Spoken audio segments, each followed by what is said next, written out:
반갑습니다. 오늘 기독교 세계관 2강 창조에 대해서 여러분들과 함께 알아보도록 하겠습니다. 이 그림을 한 번쯤 다 보셨을 것 같습니다. 바로 진화트리인데요. 우리는 초등학교 때부터 진화에 대해서 우리는 배웁니다. 그래서 예수를 믿는 아이들도 학교에서 교육을 받으면서 자연스럽게 우리 인간의 조상은 원숭이다 라고 인식을 하게 되죠. 이러한 주장은 하나님께서 우주 만물을 창조하셨다는 기독교 세계관과 충돌을 일으킵니다. 여러분들은 어떻습니까? 신앙은 창조를, 또 머리는 진화를 따르고 있지 않습니까? 오늘은 이 두 세계관을 비교해 보면서 성경이 세상의 기원에 대해 무엇이라고 하는지, 또 진화론적 세계관과 비교하면서 그 의미에 대해서도 함께 알아보고자 합니다. 첫째, 우리는 먼저 세상 만물의 궁극적인 기원은 하나님께 있다라는 것을 알아야 합니다. 먼저 성경 구조를 볼까요? 창세기 1장 1절 한번 읽어보겠습니다. 태초에 하나님이 천지를 창조하셨다. 성경 읽으려고 처음 펼치자마자 세상 만물이 어떻게 생겨났는지, 그 창조의 주관자가 누구인지를 정확하게 말하고 있습니다. 창조의 주관자가 누구라고 기록되어 있나요? 바로 하나님이시죠. 여러분, 세상의 모든 물건은 만든 사람이 있습니다. 지금 여러분들이 보고 있는 TV나 또 휴대폰과 같은 모든 것은 만든 사람이 있죠. 이처럼 이 세상도 만든 설계자가 있는데 바로 그분이 누구냐? 하나님이라는 것이죠. 그리고 히브리서 3장 4절을 보면 집마다 지은 이가 있으니 만물을 지으신 이는 하나님이시라고 말하고 있습니다. 이는 성경의 목적이 역사, 그리고 지식 전달, 또 윤리, 도덕 이것에 있는 것이 아니라 오직 창조주 하나님을 이야기하고자 함에 있음을 보여줍니다. 그래서 우리는 절대 주권자에 대한 믿음 없이는 성경을 읽을 수도 없고 이해할 수도 없습니다. 이는 결국 올바른 신앙으로 이어지지 못하는 결과를 낳겠죠. 그러면서 창조주와 피조물 간에는 넘을 수 없는 본질적인 경계가 있다고 성경은 말합니다. 그 경계는 바로 피조물에 적용되는 모든 창조법 또는 질서라고 할 수 있습니다. 그러나 창조주는 어떻습니까? 피조물을 만든 분으로 모든 법을 초월합니다. 피조물은 창조주의 뜻에 따라 지음받은 존재들입니다. 그러므로 성경은 창조주 하나님이야말로 진정한 의미에서 만유의 주제인 주인이 되신다라고 강조를 하고 있죠. 이는 사람의 얼굴이나 몸이 하나님을 닮았다는 것이 아니라 그 영혼과 인격성이 닮았다는 것이며, 그렇게 하나님과의 친밀한 사랑의 교제가 가능하다라고 합니다. 이러한 사귐을 통해 하나님께서는 인간으로부터 하나님 되심을 인정받기 원하십니다. 우리도 그렇잖아요. 예를 들어 제가 이제 어느 날 이제 집에 들어갔습니다. 근데 아들이 자기가 뭔가 하다가 잘 안 되는 거예요. 그래서 저에게 가져옵니다. 아빠 이것 좀 해주세요. 근데 제가 아빠 힘이 없어서 못해 라고 이렇게 하니 아들이 뭐라 하냐면 아빠는 힘이 세. 그래서 할 수 있어 라고 하는 거예요. 그러니 어떻습니까? 내가 인정받는 것 같아서 기쁨으로 아들이 요구하는 바를 들어주게 되더라고요. 하나님도 우리의 삶의 모든 영역에서 주되심과 왕되심을 인정받기를 원하십니다. 그리고 성경은 이를 인정해야 한다라고 잠언서에서 말씀을 하고 있죠. 우리의 사업장, 또 직장의 일, 가정, 학업 모든 우리 개인의 모든 삶의 주인은 누구시다? 바로 하나님이십니다. 이것을 우리가 인정해야 된다는 것이죠. 다른 모든 우상은 결국 피조물을 인간이 인위적으로 절대화한 허상에 불과함을 우리는 알아야 합니다. 반면 진화론은 어떻습니까? 만물의 기원에 대해서 우연이라고밖에 말을 할 수 없고 최초의 물질이 어떻게 존재했는지에 대해서 설명할 수도 없습니다. 궁극적으로 진화론은 세상의 기원에 대해서 우리에게 만족을 주지 못하고 있다는 것이죠. 두 번째로 우리가 생각해 볼 것은 그렇다면 창조주께서 천지를 어떻게 지으셨는가 하는 것입니다. 이 질문에 대해서 성경은 하나님이 말씀으로 창조하셨다라고 말하고 있습니다. 여기서 말씀이란 무엇입니까? 바로 하나님의 명령인 창조적인 진술로 그 자체가 능력이 있고 주권적임을 말하는 것입니다. 쉽게 말해서 빛이 있으라 하네 어떻게 됩니까? 빛이 생겼죠. 즉 말씀은 무에서 유를 창조하는 하나님의 능력을 말하는 것입니다. 이러한 세계관은 세계의 어느 종교나 또 사상에서 찾아볼 수 없는 유일하면서 독특한 세계관입니다. 그리스 철학에 나오는 조물주도 어떻게 보면 사실 그들은 이미 존재하는 원물질로 세상을 만들었기에 엄격히 말하면 무에서 창조하는 것은 아닙니다. 반면 진화론은 태초부터 지금까지 진화의 과정을 어떻게 설명합니까? 자연 도태, 또 적자 생존의 법칙으로 설명을 하고 있습니다. 환경에 적응하는 것만 살아남는다는 것이죠. 여기에 조물주의 개입은 전혀 없습니다. 비인격적이고 우연에 의해 시작된 생명체가 여러 가지 다양한 환경과 상황 속에서 적응하고 살아남은 결과가 현재 세상이라는 것이죠. 그렇게 어떻게 변화될지 아무도 예측할 수 없으며 모든 것은 잠정적일 뿐입니다. 확실한 것은 아무것도 없습니다. 결국 우리에게 안정감보다는 불안전을 가져다 준다는 것이죠. 그러나 성경은 우리에게 확실히 말을 하고 있습니다. 시편 33편 6절에서 9절 말씀을 보면 여호와의 말씀으로 어떻게 해요? 하늘이 지음이 되었다라고 이야기를 하죠. 그리고 그 만상을 그의 입기운으로 이루었다라고 말하고 있습니다. 그리고 온 땅은 그가 말씀하심에 이루어졌다라고 기록하고 있죠. 그리고 명령하심에 경고에 섰다라고 말하고 있습니다. 어떻습니까? 성경은 말씀으로 모든 것이 이루어졌다라고 밝히고 있습니다. 그러므로 그리스도인들은 창조주 하나님의 전능하신 그 말씀과 그분의 신실하신 그 언약을 신뢰하며 우리가 경험하는 이 세상이 하나님의 말씀에 대한 응답으로 존재한다는 것을 우리는 믿어야 합니다.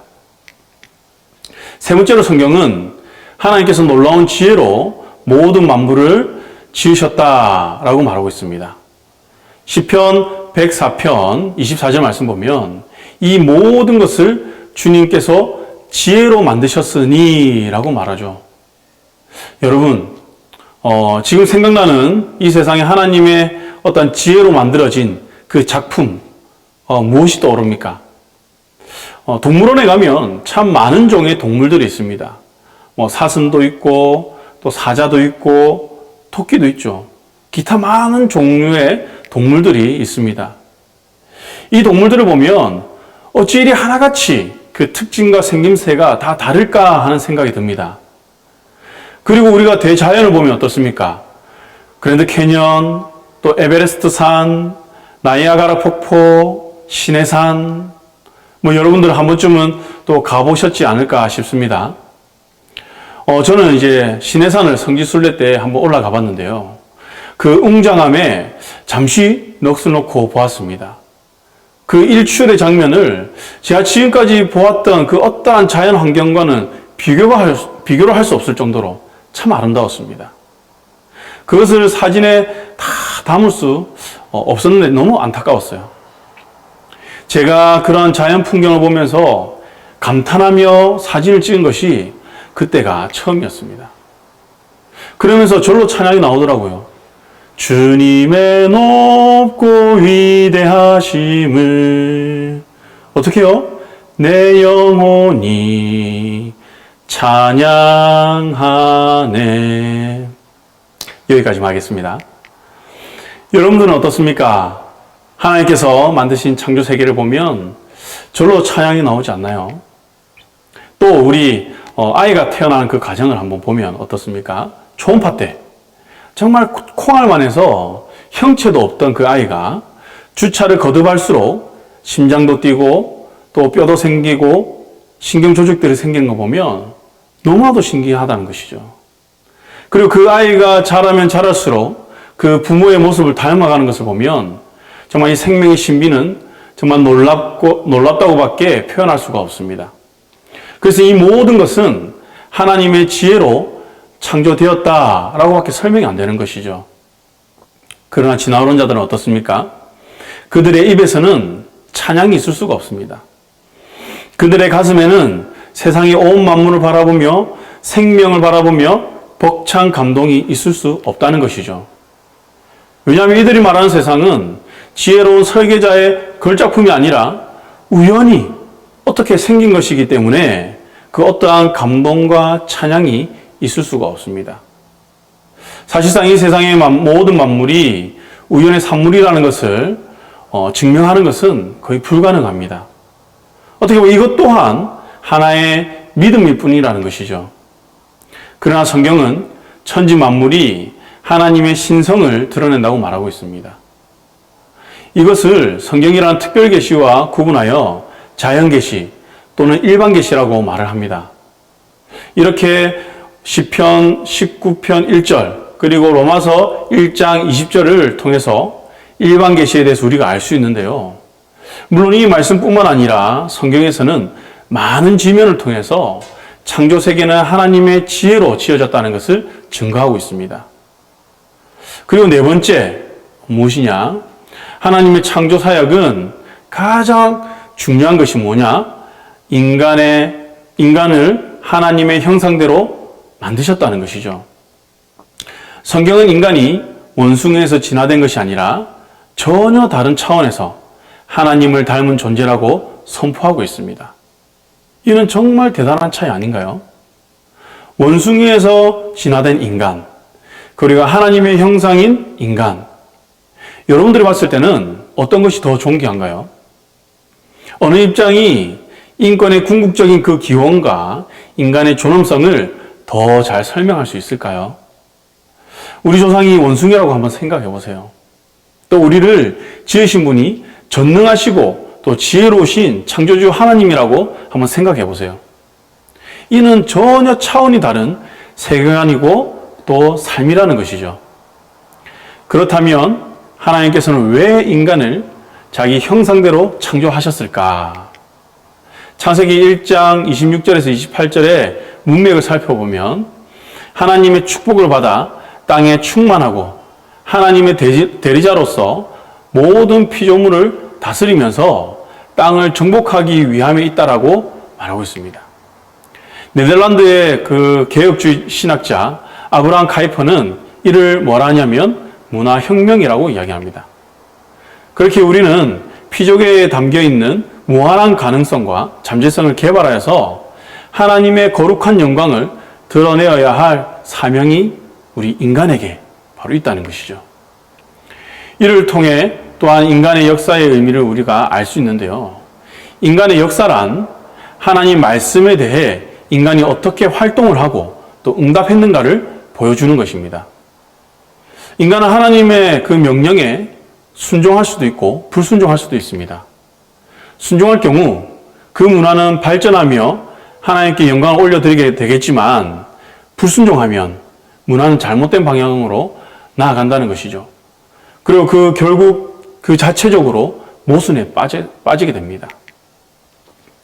따라서 우리가 인류 역사를 통한 인간의 모든 활동을 문화라고 넓게 정의한다면 인간의 총체적인 문화 활동이 역사이며 하나님의 문화 명령의 응답 결과라고 말을 할 수 있습니다.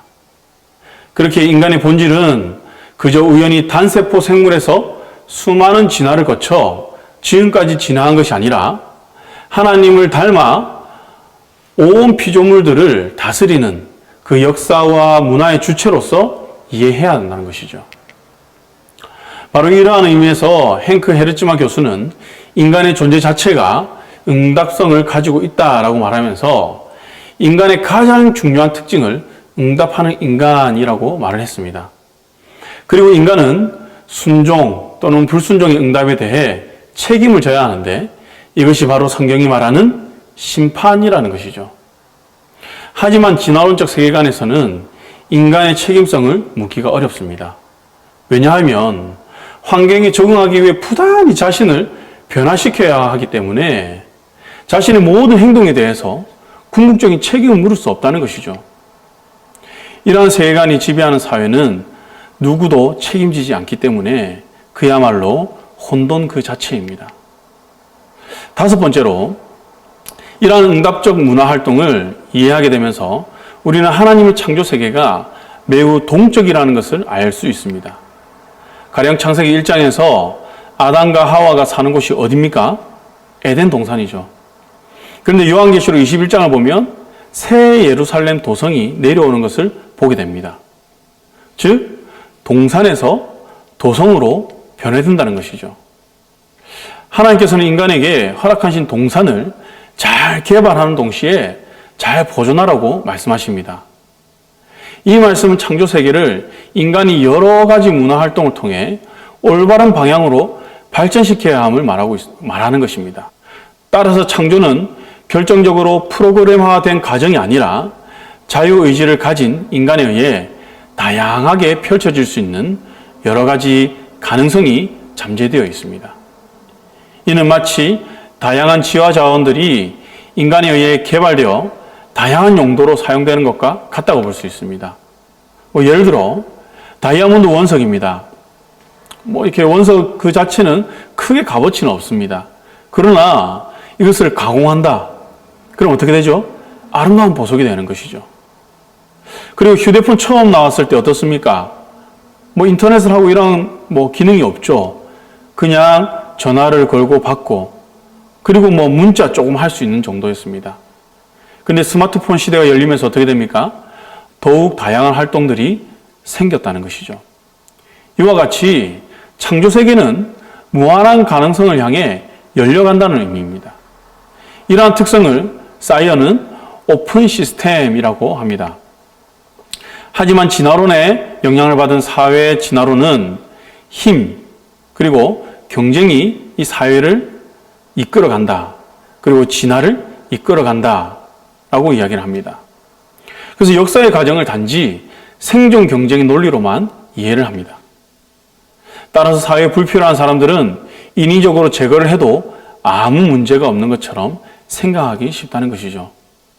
그렇다 보니 개인주의적 자본주의가 발달하게 되고 또 빈익빈 부익부 현상이 가속화되는 것입니다. 그러나 성경적 관점에서 보면 문화와 역사의 발전 방향은 결국 하나님의 문화 명령에 대해 인간이 어떻게 응답하는가에 따라 결정이 됩니다. 하나님의 영광을 위해 그 규범을 따르는 인간의 모든 활동은 결국 조화로운 발전을 이루어 모든 사람에게 유익하지만, 그렇지 않으면 인간은 자신을 위한 문화를 낳게 된다는 것이죠. 자신을 위한 문화, 이것은 무엇입니까? 바로 우상숭배로 이어지는 것이죠. 그 결과 우리 인간은 파멸하게 되는 것입니다.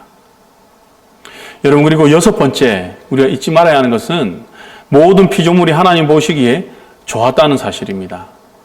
창세기 1장 31절을 보면 하나님이 다 만드신 것을 보고 뭐라고 합니까? 참 좋았다라고 말씀하시죠. 사도 바울도 디모데전서 4장 4절에서 하나님께서 지으신 것을 모두 다 좋은 것이요 라고 이야기를 합니다. 여기에서 좋다는 것은 윤리 도덕적으로 선함을 말하는 것이 아니라 존재 그 자체가 좋음을 뜻하는 것입니다. 그러나 진화론은 어떻습니까? 세상에 존재하는 것은 단지 생존 경쟁과 환경에 적응한 생물들로 구성되어 있으므로 여기에 대해서 어떠한 가치 평가를 할 수 없을 뿐만 아니라 앞으로 올 세계가 지금보다 더 나을 것이라는 그러한 답변을 줄 수가 없다는 것이죠. 그리고 창조에 관해 중요한 사실은 창조주 하나님의 내재성입니다. 즉 우리와 함께 하심이라고 우리가 말할 수 있을 것 같아요. 하나님께서는 그가 만드신 모든 피조물을 초월해서 존재하시는 분임과 동시에 지극한 사랑과 관심으로 자신이 만든 피조물들을 계속 다스리십니다. 특별히 자기 형상으로 창조한 그 인간과 인격적인 교제를 나누며 함께 동행하기를 원하십니다. 이사야서 57장 15절 말씀을 보면 함께 있고 또 함께 있다, 같이 있다라는 말들이 나옵니다. 이는 하나님의 내재성을 잘 보여주는 부분입니다. 그런데 이러한 하나님의 내재성을 인정하지 않고 하나님의 초월성만 인정하게 된다면 우리는 이신론으로 빠져버립니다. 즉 초월적인 그 조물주께서 이 세상을 만드셨지만 그 이후에 스스로 운행하도록 내버려 두셨다고 보는 것이죠. 이렇게 창조주의 내재성을 부인하는 신관을 앞에서 말씀드린 오픈 시스템과는 반대되는 오프 시스템, 닫힌 시스템이라고 합니다. 이러한 닫힌 시스템을 가진 사람들은 자연에 대해 결정론적 사고를 하고 인간은 비록 인격체이지만 우주라는 그 기계의 한 부품과 같이 단지 우주의 한 구성원일 뿐이다 라고 생각을 합니다. 반면 하나님의 내재성만을 강조한다면 어떻게 될까요? 범신론과 같은 오류에 빠지게 되겠죠. 이것은 만물에 신적 존재가 있다라고 생각하면서 그 신적 존재의 초월성을 부인하는 것인데요. 샤머니즘이나 정령숭배 또는 애니미즘의 이와 유사한 오류들이 있는 것입니다. 그래서 미신적 주술 행위를 통해 현세적 축복과 성공만을 추구하는 왜곡된 세계관을 낳게 됩니다. 그러나 성경은 하나님의 초월성과 내재성을 동시에 분명하게 우리에게 보여주고 있습니다. 시편 104편은 하나님께서 이 우주의 질서를 홀로 주장하시고 각종 짐승과 곡식과 식물들을 친히 기르시며 또 해와 달의 순환과 또 밤낮의 교체와 같은 우주의 순환을 주관하신다고 합니다. 그리고 바다와 그 밑에 동물들을 하나님께서 다스리시는 분이다 라고 하면서 시편 기자는 찬양을 하고 있습니다. 이 시인의 눈에 비친 하나님은 단순히 우주 공간을 여시고 거기에 온갖 피조물들을 만들어 두시기만 한 그런 분이 아니라 그 만드신 모든 생물과 무생물들을 주관하는 분이다라는 것을 보여주고 있는 것이죠. 그리고 만물은 이러한 하나님의 뜻과 경륜과 섭리에 온전히 순복할 때에 비로소 정상적이고 자유로운 모습을 지닐 수가 있습니다. 하나님은 모든 것을 초월하시지만 동시에 모든 것을 통일하시며 다스리시고 모든 피조물 안에 내재하시는 분이십니다. 뛰어난 조각가가 자신의 아이디어로 창조적인 작품을 만들었다. 조각품을 만들었을 때 조각가는 그 작품을 어떻게 해요? 초월하죠. 그 작품에 머물지 않습니다. 따라서 다른 작품도 얼마든지 만들 수 있는 자유가 있다는 것이죠. 동시에 자신이 창작한 그 작품 속에 자신의 혼을 담으려고 노력을 하죠. 다시 말해서 그 작품 속에 조각가가 내재하고 있는 것과 같이 창조적 세계관은 하나님의 초월성과 내재성을 동시에 균형 있게 이해하게 해줍니다. 마지막으로 하나님께서 천지 만물과 인간을 창조하신 것은 임의적인 것이 아니라 그 나름의 법칙에 따라 창조하였다는 것입니다. 우주 만물을 자세히 관찰하면 거기에는 질서가 있는 것을 우리가 발견할 수 있습니다. 네덜란드 기독교 철학자 헤르만 도여베르트는 이러한 질서와 법칙이야말로 창조주와 피조물을 구분짓는 경계가 된다고 합니다. 이는 창조주는 법의 제정자이시므로 그 법을 초월하지만 피조물은 그 법에 종속된다는 의미를 가집니다. 이러한 창조의 법에는 자연법과 또 규범 이 두 종류가 있는데 먼저 자연법을 보면요. 자연법은 중력의 법칙, 또 운동의 법칙, 열역학의 법칙, 그리고 유전의 법칙 등과 같이 전 우주에 미치는 직접적인 그런 창조의 법을 뜻합니다. 그러므로 자연과학자들의 연구는 사실상 세계에 숨겨져 있는 하나님의 법칙을 다시 발견하는 것이라고 할 수 있습니다. 그리고 창세기 1장을 자세히 보면 창조 사역도 매우 질서 있게 진행되었음을 우리가 알 수 있는데 여기서 놀라운 것은 무엇이냐? 바로 하나님께서 모든 생물들을 그 종류대로 창조하셨다는 것입니다. 이것은 진화론을 배격하는 결정적인 단서가 됩니다. 모든 생물 중 종과 종 간에는 넘을 수 없는 그 차이가 있는데 이는 하나님께서 창조의 질서로 그렇게 하셨다는 것이죠. 따라서 같은 종 안에서는 여러 가지 변이가 일어날 수 있다는 것이죠. 우리 인간도 그렇잖아요. 우리가 인간이라는 그 종이 있지만 그 안에서 우리가 모습이 다르고 또 피부색이 다르듯이 여러 가지 다양한 변이가 일어날 수 있습니다. 그러나 한 종이 다른 종으로 바뀌는 것은 창조 질서에 어긋난다는 것이죠. 이를 뒤집어서 말하면 만일 진화론이 맞다면 지금도 원숭이가 사람이 되는 그 경우가 나타나야 하지 않습니까? 어류에서 양서류로, 양서류에서 파충류로, 또 파충류에서 다시 조류로, 그리고 조류에서 포유류로 이렇게 진화되는 경우들이 지금도 계속 일어나야 하는데 인류 역사상 이러한 예는 없다는 것이죠. 이것을 전문가들이 연결고리가 발견되지 않는다라고 이야기를 합니다. 나아가 진화론은 사실 현 자연 세계를 지배하는 연력학적 이법칙, 여기에도 맞지 않다는 것이죠. 연력학적 이법칙, 그러니까 뭔가 좀 되게 어려워 보이죠. 쉽게 말하면 고온의 물체는 자연적으로 저온의 물체가 될 수 있습니다. 우리 물을 끓이면 어떻습니까? 100도씨로 끓었지만 가만히 놔두면 이것이 온도가 점점 내려가죠. 저온의 물체로 되는 것, 자연스러운 것이라는 거죠. 그러나 반대로 저온의 물체가 자연적으로 고온의 물체가 된다. 이것은 자연 법칙이 없다는 것입니다. 반드시 에너지가 가해져야만 고온이 될 수 있다는 것이죠. 이는 모든 만물은 시간이 흐를수록 그 질소도가 감소하여서 무질소가 된다는 것을 뜻합니다. 예를 들면 또 우리 자동차 있죠? 자동차를 새로 하나 딱 샀습니다. 이렇게 좋은 차를 사면 얼마나 좋을까요? 그런데 이것을 한 번도 타지 않고 10년을 가만히 놔둔다. 어떻게 될까요? 새 차 모습 그대로 있을까요? 아니죠. 점점 녹이 슬고 먼지도 앉고 그러면서 그 성능은 점점 떨어질 것입니다. 바로 이것이 창조의 법칙이라는 것이죠. 그러나 진화론자들이 주장하는 것은 우연히 어떻게 해서 여러 가지 물질들이 이리저리 조합되어서 새 자동차가 저절로 딱 생겼다고 주장하는 것과 같은 것입니다. 하등 동물에서 고등 동물로 진화되려면 엄청난 에너지가 필요한데, 그리고 질소도가 계속해서 증가해야 되는데 현재 우리가 경험하는 세계에는 이러한 법칙이 존재하지 않습니다. 그렇게 진화론은 허구일 수밖에 없다는 것이죠. 그리고 창조에 있어서 두 번째 법은 규범입니다.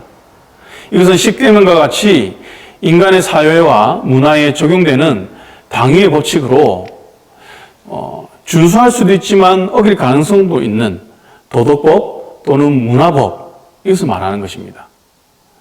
여기에서 인간의 책임성이 강조됩니다. 따라서 규범은 오직 인간에게만 주어진 창조법인 것입니다. 그리고 성경이 말하는 진정한 지혜란 바로 이러한 규범적 법칙을 올바로 분별하여서 이 법에 따라 사는 것, 그것을 진정한 지혜라고 이야기를 합니다. 하지만 진화론은 우리에게 아무런 삶의 의미를 주지 못합니다. 원숭이부터 우연히 진화되어서 또한 앞으로 다른 생물로 어떻게 바뀔지, 우리 인간이 다른 생물로 어떻게 바뀔지 전혀 모르기에 모든 법칙은 그저 우연히 우연의 그 지배를 받게 된다는 것이죠. 그렇게 해서 그 속에는 어떠한 윤리도 없습니다. 그저 적자 생존 또 약육 강식이라는 그런 잔인한 정글의 법칙만 있을 뿐이죠. 따라서 인간의 존엄성이 파괴될 수밖에 없고 신체적으로나 정신적으로 약한 사람들에게 사랑을 베풀 필요도 없습니다. 그렇다 보니 이 사회가 어떻게 되겠습니까? 무자비한 사회가 되겠죠. 실제로 2차 세계대전 당시에 독일의 히틀러는 진화론적 세계관에 사로잡혀가지고 독일 내의 모든 장애우를 몰살시키려는 그러한 계획도 세웠습니다. 따라서 우리 기독교인들은 자연 법칙들을 잘 연구해야 합니다. 그래서 이 자연 세계를 우리는 잘 다스려야 합니다. 그리고 선한 청지기로서 잘 보존해야 하며 모든 활동을 통해 하나님께, 창조주께 영광을 올려드려야 된다는 것이죠. 그리고 하나님을 온전히 경외하며 우리의 이웃을 자신과 같이 사랑하라는 그 하나님의 말씀에 따라 우리가 사랑하며 하나님의 창조 세계를 더욱 개발하고 문화를 발전시켜 나가야 합니다. 이제 정리하겠습니다. 창조는 성경적 세계관과 삶의 출발점입니다. 이것은 우리의 심령 깊은 곳에서 경외함을 갖게 하며 조물주에 대한 찬양을 드리고자 하는 그 마음을 우러나게 합니다. 나아가 이 우주는 하나님의 섭리를 통하여 다스려지고 있습니다. 그리고 마지막 날에 그분은 이 세상을 심판하시고 새롭게 하실 것입니다. 그러므로 우리는 만물과 모든 사건에 존재하는 하나님의 주권을 인정하며 그분을 높이 찬양해야 합니다. 피조물을 경배하는 것은 결코 합당하지 않다는 것이죠. 동시에 창조의 법칙이나 원리를 절대화하는 것도 안 됩니다. 그래서 어리석은 것이죠. 왜냐하면 그 법칙은 우연히 존재하는 것이 아니라 그것을 제정하신 분이 계심을 드러내기 때문입니다. 그리고 마지막으로 창조주 하나님을 우리가 바로 알 때 우리는 그 법칙을 새롭게 발견하며 그분을 더욱 경외하는 삶을 살게 됩니다. 우리 성도님들도 이 세상 속에서 창조주 하나님의 법에 따라 살아감으로 하나님의 지상명령을 이루어 가시기를 바랍니다. 그리고 이에 따른 하나님의 약속하신 축복을 마음껏 누리는 그런 은혜가 있기를 간절히 소망합니다. 지금까지 기독교 세계관 2강 창조를 함께 해주셔서 감사합니다.